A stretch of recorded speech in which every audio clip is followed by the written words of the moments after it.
مالپەرێکە ئەلمانیە شکەرە کرد کە وڵاتی ئەلمانیا ئەمەدەبوونە خۆش بۆ بەشداریکردن دا ئاواکردنا ناوچەیە ئارام لە ڕۆژهەڵاتی چەمێ فەڕاتی نیشاندا.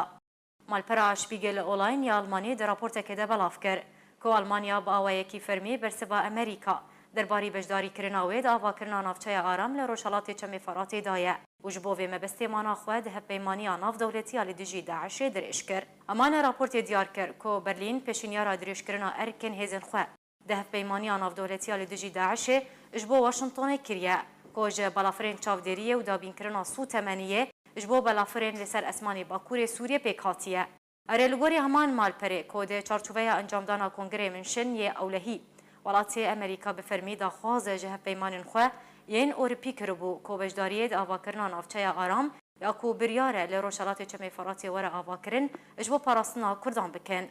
û got ku welatê Almanya yekem welat e ku bi awayekî fermî bersiva daxwaza Amerîka da û amedebûna xwe ji bo beşdarîkirin di avakirina navçeya aram li Bakurê Sûriyê nîşan daye. Ku ji alî xwe ve Rolf Motisnîş berdevkê karûbarên derve ê Partiya Sosyala Demokratî ragihandibû ku partiya wî li ser partiya Parêzgaran ferz kiriye ku ta dawiya payîza bê dawî bi erkê balafirên Tornado yê Almanî di hevpeymaniya navdewletiya li dijî Daişê bîne û got ku Partiya Sosyala Demokratî qet qebûl nake ku careke din erkê xwe di hevpeymaniyê de dirêj bike.